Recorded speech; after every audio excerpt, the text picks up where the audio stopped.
Good evening, everyone. My name's Marston. I run a company called Zeus and Wired, just tucked away in the corner out of the way there so no one sees it. I'm here to give you my 3 trends on mobile. I'm the mobile guy talking about mobile, so hopefully you'll learn a little bit. I don't have lots of slides, I don't have lots of stats on them, but I do have some things that I think are fairly impactful. Maybe you've seen this already, it's not exactly new, but you'll see in such a short space of time there has been an undeniable change, revolution in fact, in the way that we engage with content through mobile devices. I'm quite amused by the guy holding the iPad up here. Big strong thumbs he's got.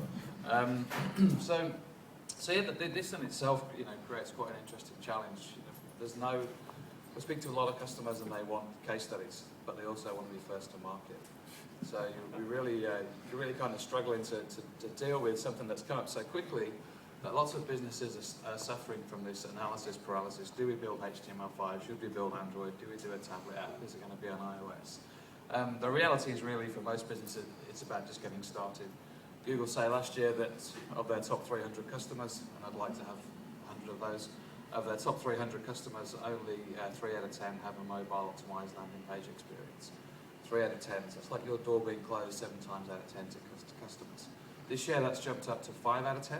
Still 50% of businesses don't have a mobile optimized landing page experience, so when you go in you have to pinch and zoom and swipe and go and press the phone number, the next thing you know you're faxing them, and yeah, it's just not a good experience. And actually, research by Google, they're doing pretty well with research, doing pretty well at a lot of things.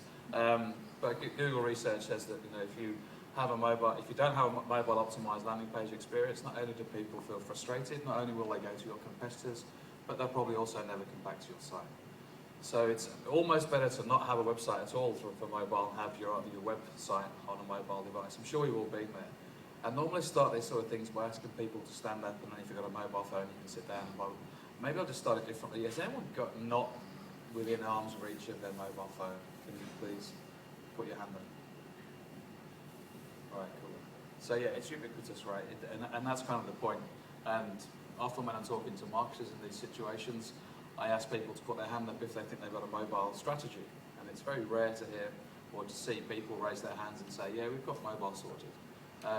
And this is part of the challenge. It's a very young industry, it's very nascent, lots of people are still finding out. Companies aren't ignoring the fact that everyone is mobile. When you go and see some of the C-level people and they've got 2 phones on their desk, they normally have a BlackBerry and then they have an iPhone. And you ask them why do they have the iPhone? And it's because they don't have the same web experience on mobile that everybody else gets. And invariably they answer the same question every single time. Why do you have a BlackBerry? And it's always one word, email. It's like it's the only thing they do.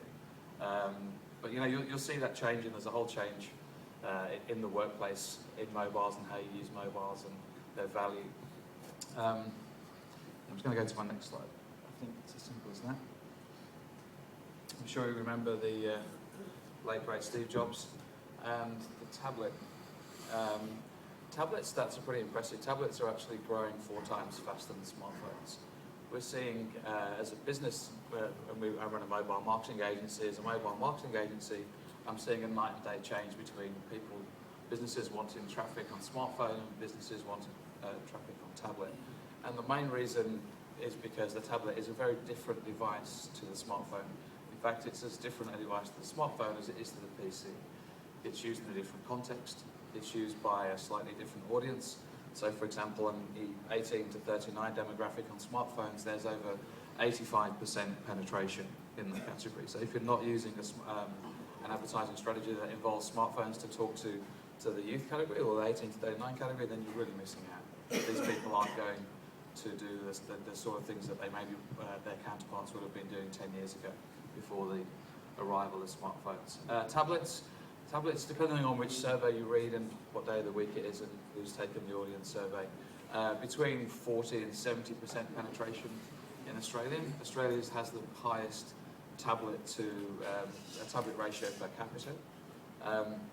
And I think that has some really unique opportunities for businesses wanting to engage, both on the advertising on the consumer side, but also in business, in the B2B space. For example, there are apps for insurance companies to go and take pictures of mouse damage when they go in there, and they upload it all through the app. It's all about mobility. It's all moving to mobility, and tablets is definitely one of those spaces that's probably one of the most interested. 92% of tablet use is over Wi-Fi, and the 79% of that is at home. So this is an at-home device where generally by a slightly wealthier socio-demographic, slightly older. It's the nan and granddad's PC, as I joke with my mother-in-law. You can't leave home without it. And the average session times are longer. There's less average session times, but they're longer. They're longer by 3 to 4 times than the smartphone. And again, actually 52% of use of smartphone is gaming. 64% of tablet use is gaming. So these people are at home, over Wi-Fi, playing games, looking to be entertained for longer session times. That's a very, very different audience to someone who's on a smartphone who wants to know the footy scores or what time the cinema starts or the opening times of the chemist or whatever. It's very, very snacky information, which brings me on to my third point. I think we've all seen that content is king, so I'm suggesting that maybe context is king. Thinking about who is using the device, what sort of people are using the device, where are they using it, and what are they using it for. And context is really important, particularly that Sean mentioned earlier about Google's so-called enhanced campaigns. I think if you read the blogs, there probably weren't that many big businesses who like Google's enhanced campaigns, but smaller businesses, without a doubt, it made it much easier to plan across time of day and device. So for example, if you're doing a search for a pizza store at 7 o'clock, you're probably going to want to buy something pretty quick. So you can sell an ad, and it might be through a phone, and you can do click to call. So really thinking about context, when people are using those phones, how urgent is it?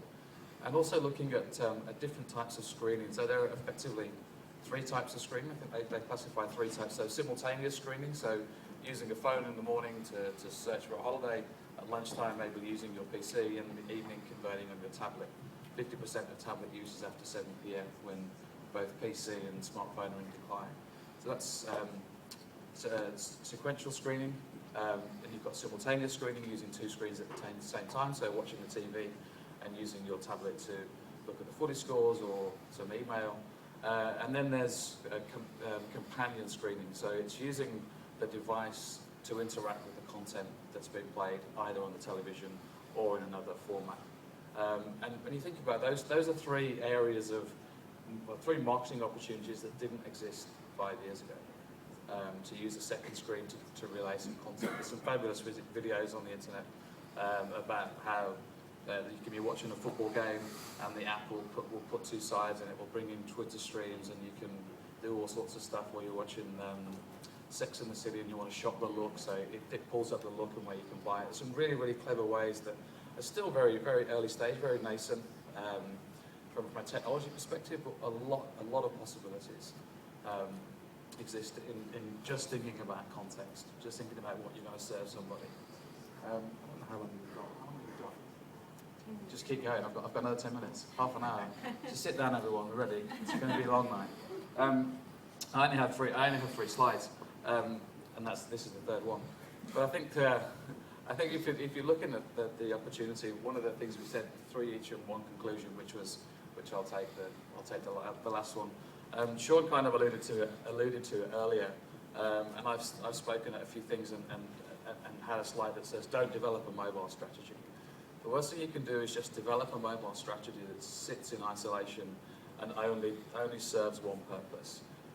It's the same. Mobile is the same. You're doing the same task. You're just using a different format. So there's a woman. In fact, the whole term SOLOMO comes from. It's actually not Mary Meeker's term, but a lady called Mary Meeker. It's actually a guy called John Doe. The term. Mary Meeker's very famous internet evangelist, mobile goddess, one of Forbes' top 20 women of technology, and she does an annual speech, and it talks about trends, and SOLOMO was one of them. And she also talks about tablets growing 4 times faster than smartphones. But she talks about in the most recent one about this reimagination of things, and it's really about taking what was once, for example, desktops and PCs, and what is now tablets and smartphones. And it's about how all of those things have changed over time. So taking notes from notepads to the pretty average notes facility on iPhones and on tablets. Radio has changed to streaming music services. It's still music, you're still consuming it, but you're just doing it through a different device. And I think context is key when we're talking about things like that too.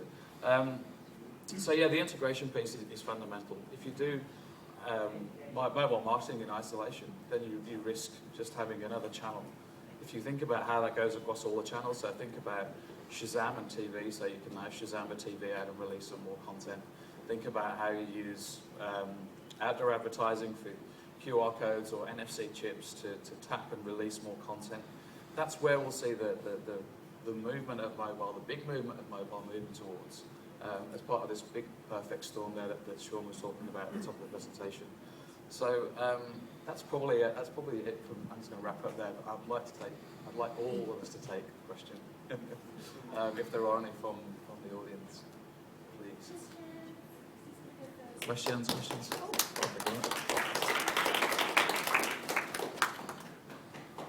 Maybe I ask you questions. Anyone got a mobile strategy? No. One. Okay. This is quite a common situation when go and talk to groups and ask them. Look, you all got mobile phones, but no one's got a mobile strategy.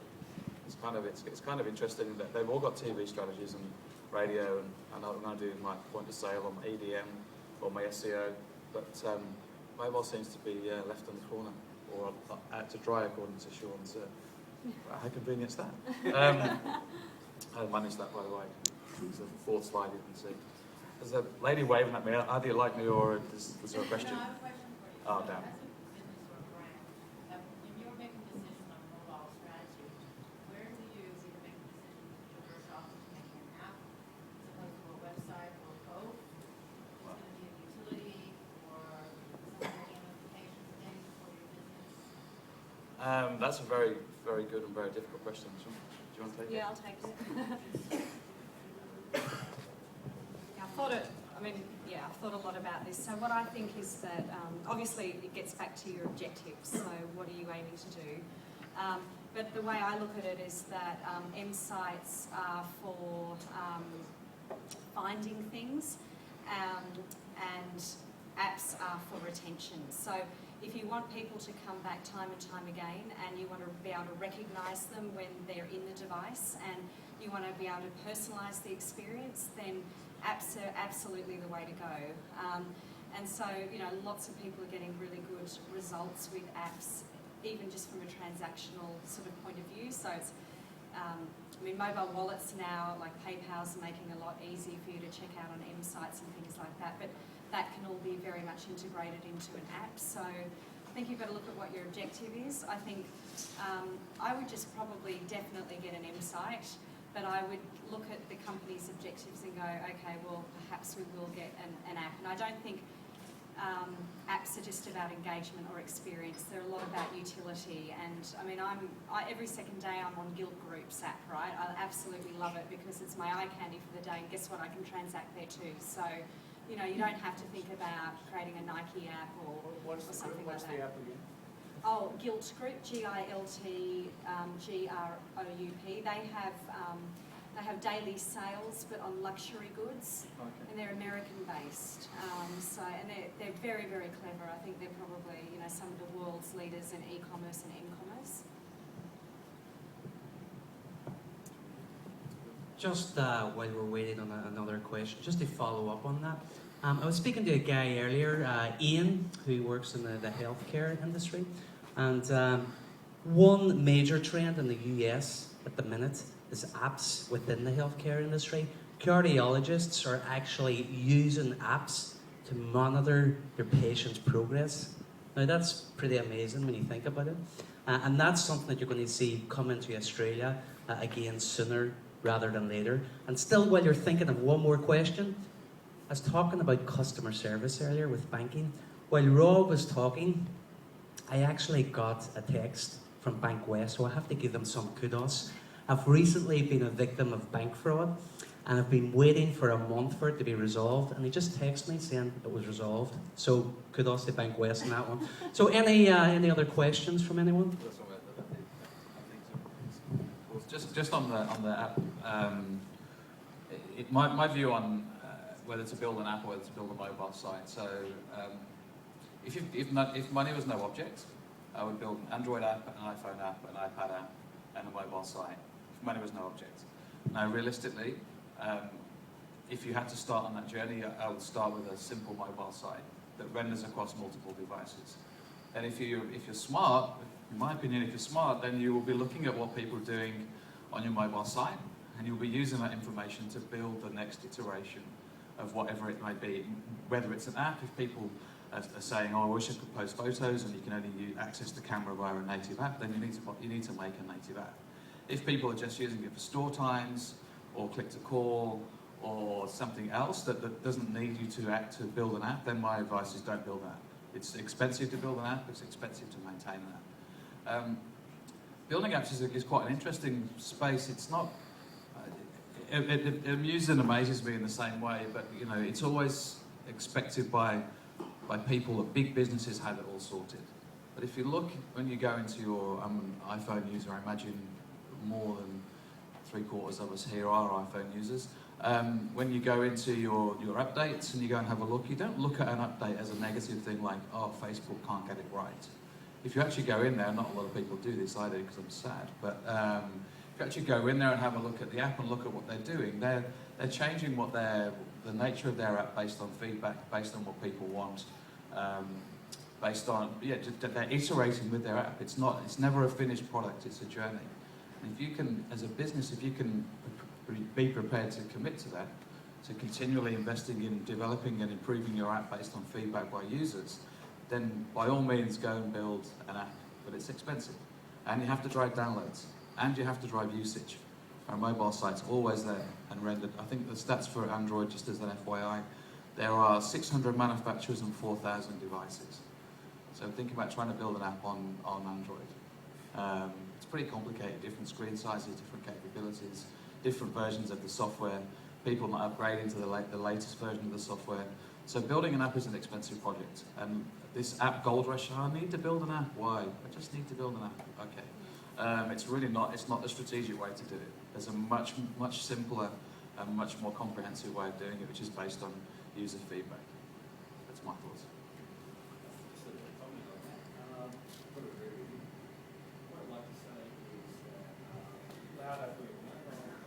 Sorry, we can't hear you up the front. What I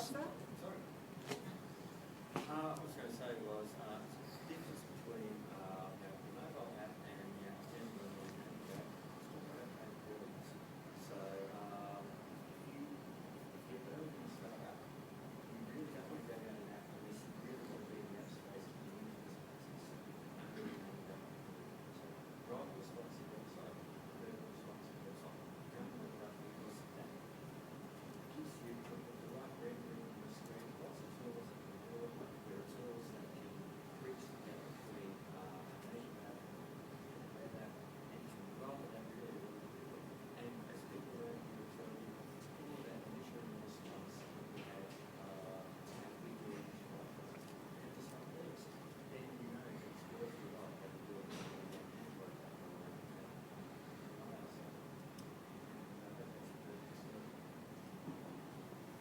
Thanks very much. I have a question. Yes. I just wanted to mention, I think that, as you mentioned earlier, I think it's still really, really, really new, and I think I realised that all this, and including social media, is more new than I realised in the past. And a lot of people are still just trying to get their head around even just the social media channels and that sort of thing. And I realise it's not just about objectives. Correct me if I'm wrong, but I think a lot of people underestimate the value of really looking at your objectives, but then also market research, looking at your audience, and then also getting to know, looking at your product, your service, objectives, market research. You've really got to do a lot of research in that area. And then sometimes it's also about education. I think there's a lot of people that still just don't even realise the value. And I think if we're going to, sort of be successful in creating apps, I think one of the first things we need to look at is if our audience actually understand the value. It might, in the beginning, we might even need to sort of take a step back first. Would you agree? I would. I don't know if anyone knows, there are over 2 billion apps now in the app stores. 850,000 roughly in iTunes, and the same in Google Play, and then there's a little company called BlackBerry, and there's one called Nokia, I remember from back in the day. So there's over finding an app, making an app, getting it downloaded, getting it used. I just think it's a massive commitment for a business unless you really need to use those native capabilities, camera, map, gyrometer, all that sort of what stuff. I will say though is that, you know, the companies who are making it work are doing a brilliant job. And, you know, going back to Walmart and Walmart Labs, so I know a little bit about them.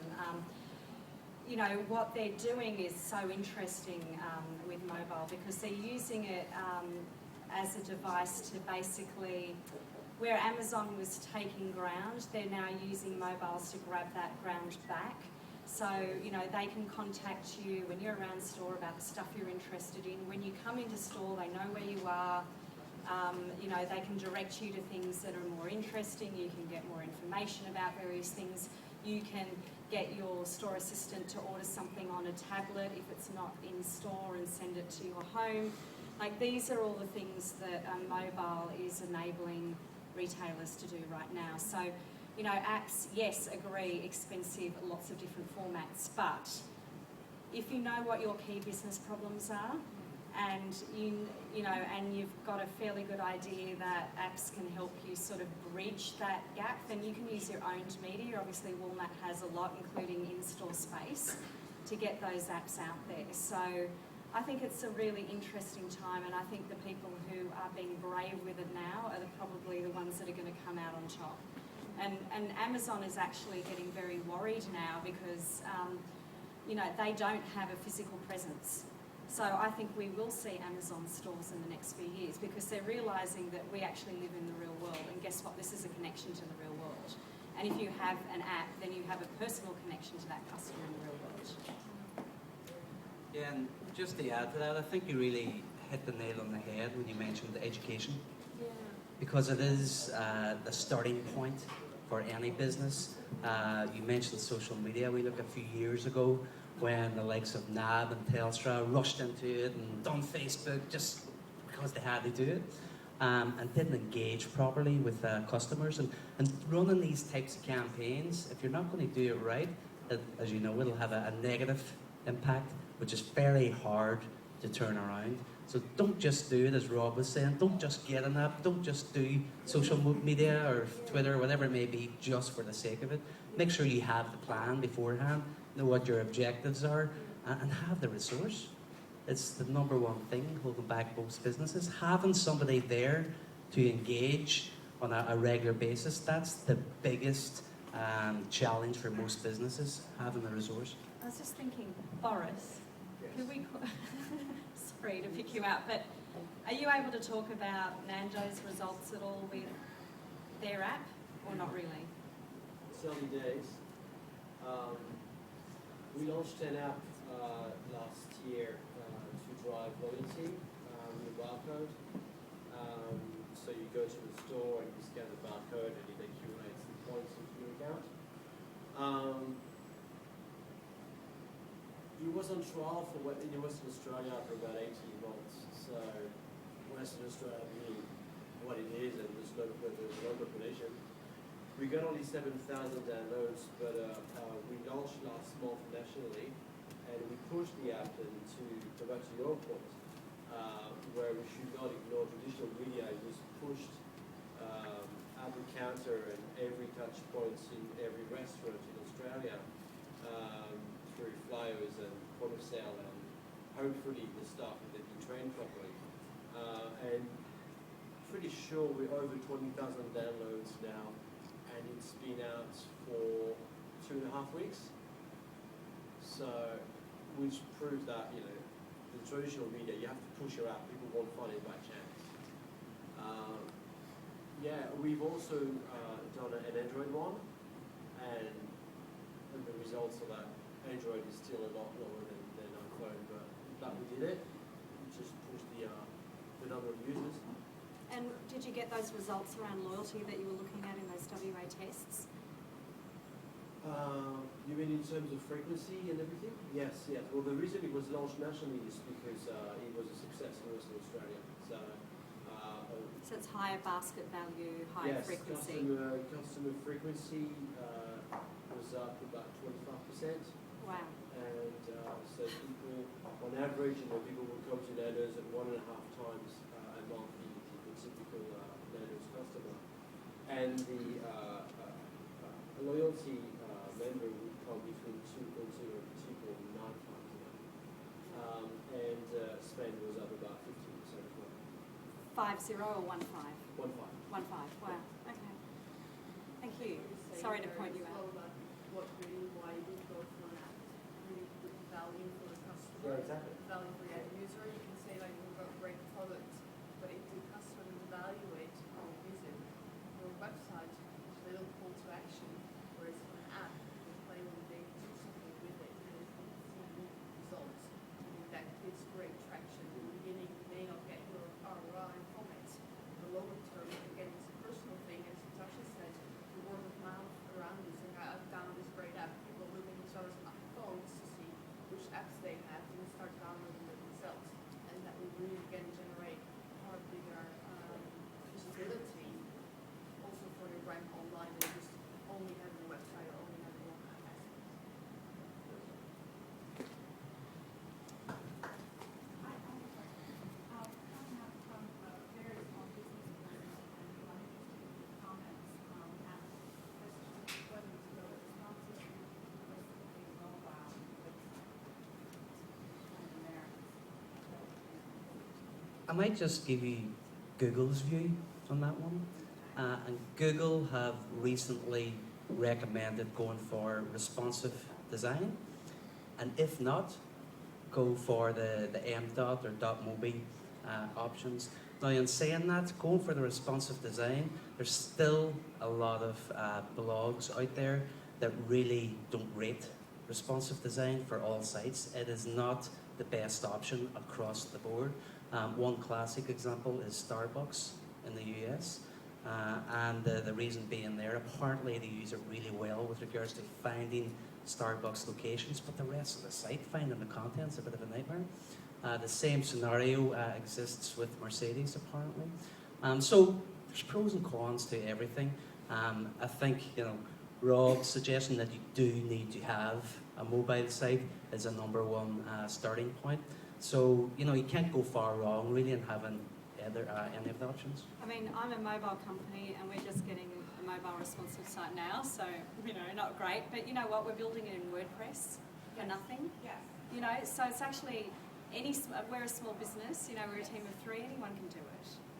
Yes, look, I appreciate fully where you're coming from. I think in my mind, I sometimes think that people like hairdressers or medical therapy do some sort of customer service area, that if they are using a mobile site as a responsive site, have a different strategy than perhaps the overall site has, given how someone might be using a mobile site.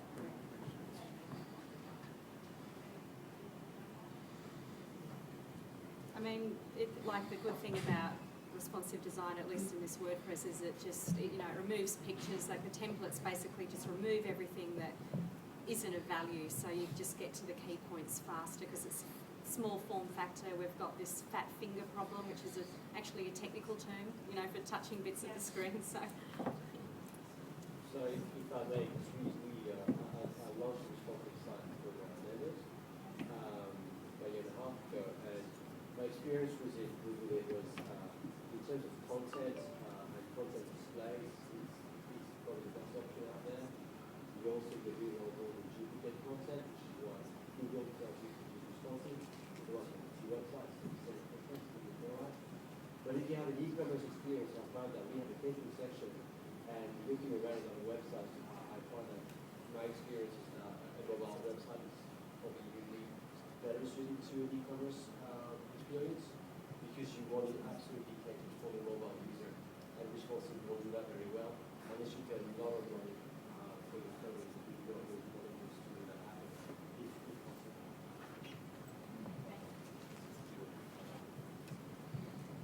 Sorry, just on that point about Sorry, Ed, I know you put your hand up, mate. Just on that point about responsive. Responsive seems to be, I go to a lot of conferences and it seems to be the thing that, I should be responsive, I should be responsive. It's kind of like about 2 years ago, I started in mobile about 3.5 years ago. About 2 years ago, people were still saying to me, what's cool in mobile? So I go to a meeting and they say, what's cool in mobile? Actually, it's what works in mobile. There's some really cool stuff in mobile, and if you want to know about it, I can send you some great links to some amazing stuff that you can't afford and will only have 4 users. There's lots of really cool stuff, but there's lots of really practical stuff, like having a simple mobile site. Responsive design is definitely, it's fabulous if it's well implemented. It's also very expensive. On average, it's about 40% more across the board, on average about 40% more to develop a site responsively than it is to develop an M site. And I think my preference would be to get something up and running and see what happens. Natasha, I know, is a big fan of Eric Ries and the Lean Startup. I don't know if anyone's read Eric Ries and the Lean Startup, but it's about iterating, it's about evolving, it's about it not being a destination, it's about being a journey. And I think that's really, just try and nail responsive straight out the gates when you have no experience in mobile and don't really understand what your mobile user's doing, is committing to a big expenditure with a high price tag that really sets yourself up to fail. You can get some very, very cheap, hundreds of dollars style mobile sites just to get your information up and running. Find out what people do and survey people. Because they'll kill me if I don't ask him. Ed, you've got a question for me? It's a question for Sean. For Sean, okay. About social video. You got the slide up there with Vine, Instagram, Vine, you're not there, you see there. Wikipedia, represent clients, social media campaigns. What can I do? I'd love to push them into that space. Can I do it from a campaign point of view? Should companies be looking at it from our comms point of view instead of having pages and channels and company content through? Should we be making digital content? What's the best way? What's the fastest way? The smartest way to do it? Good question, and I think it really always goes back to your objective. So, what are you looking to do? When it comes to video, most people turn away because it's expensive. Getting good quality video content up there is very expensive. We've been getting quotes for a number of clients over the past 2 weeks, and a half-day video shoot starts anywhere from $5,000. However, those applications that I mentioned earlier, Vine, Instagram, it's a different medium. Users do not necessarily expect professionally edited videos. They can be good, catchy videos with a hook, and that's what we're looking for when we're getting this kind of content. So it doesn't necessarily need to be professional, but again, it needs to go back to your objectives. You need to do the planning. If you're looking at YouTube, don't do it just for the sake of doing it. They recommend having a minimum of 20 videos before even thinking about doing a YouTube channel. So you need to, number one, have the resource, have the plan, have the objectives in place, and look at where you want to go. And back to Rob's point, it's a journey. Yes, you can start, but make sure if you start, you don't stop and just leave it. You need to keep active in that space, whether it's sharing, whether it's taking other clips from other networks and putting them on your own, if allowed. So, if you're going to go through with it, make sure you continue and don't stop and start. I hope that answers your question. Yeah, it's bigger because I can approach it from a campaign point of view. And I can talk to my clients about inbound marketing, what to use it for, what to work on. But I can't run around with a handheld camera and do this content. How does video fit into their strategy? What's the role of it? Is it educational? Is it about retention? Is it about converting people? For a client. No, it's about all of it. It's about providing. It's about taking advantage of what's out there. And if you're putting up a slide saying you need to get on this space, how do you do it? It could be I've got also a bit of advice on it. maybe you sort of look at it in a different way, a different aspect, and maybe as a client, they're just not understanding the value. And sometimes I think sometimes we need to actually, because it's easy for some of us to just get all caught up, because like saying I'm right into, all this sort of stuff, but I realize that in certain areas I have quite a bit of knowledge, but there's people out there that they're just still getting their head around certain things, and they're really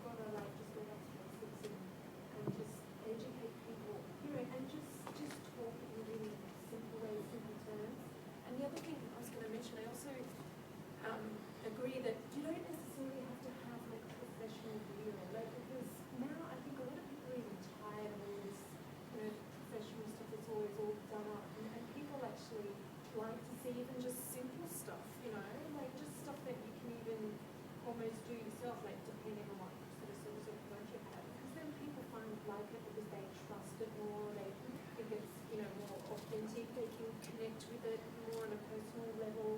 So I don't think you don't think you need to. I think it's definitely not something to underestimate to just go for simple videos as well. And Just the more cost effective by doing UGC and asking people to upload the content themselves and kind of using the hashtag as well, rather than kind of you doing the video and going into their space and incentivize them to upload. yeah, you could encourage people to upload videos, like do a competition or something, get others to do it, that sort of thing. And because that's what it's all about, collaborating online, getting others to contribute as well. Just to add to that point, one thing that we haven't talked about is checking what your competitors are doing. Yeah. So, it's a really good point that you make there. And We don't necessarily need to be the creative experts and coming up with everything new. I worked for a company previously and they had this catchphrase, "Steal with pride." And I really liked it because it's about taking information from other campaigns that are working. Look what's working within your space, within your industry, and you will come up with your own creative spin to that. So it's very important to do the whole research behind that to begin with. And all the metrics are online, right? You can see Yeah. how many views there are, and that's all great. Yeah, exactly. Can I just add this one last thing? Like, we obviously highlighted tonight that education is quite a big area for mobile, people getting involved with mobile. And lots of these buzzwords suddenly overtake. Has everyone forgotten it's the year of the mobile again this year, right? So suddenly it's all about responsive and location. And going back to that, what I was saying before about just being practical and starting to use it, I would. I don't know any of the audience except Ed. Hi, Ed. Again. I don't know any of the audience, but I'd like to gather that most of you have websites. And I'd probably hazard a guess that most of you have something like Google Analytics in place to monitor what's happening on your website. For free, I would go back to the office, I would find out what the web stats are for access from mobile devices, what it is today, that's your benchmark. What it is today, what it was 3 months ago, and look at any other trends that happen in more access from Android than from iPhone, more access from tablet, time of day, where people are going, where they're not going, where you want them to go, and then design something specifically to meet those needs. There are two types of needs. There are the consumer needs and there are business needs. Consumer needs, I want to know opening times and I want to know phone numbers, and then there are business needs, I want them to see this special offer, I want them to sign up for our newsletter or whatever it might be. So build an experience that caters to those two things. And you can do that right now. So if you go back and have a look at those figures, have a look at what access to your website from a mobile device was 12 months ago, just 12 months ago, when we all had iPhones, right? And what it is today. And again, if you can do this from tablet, the more granular you can get and the more you extrapolate the results, the better picture you'll have of where your opportunities are. If you see it's all coming from Android, then you need to be thinking about what you're going to do on Android to capitalize on that. If it's all coming from iPad, it's all happening after 7 p.m. and everyone's buying, then build a T-commerce solution.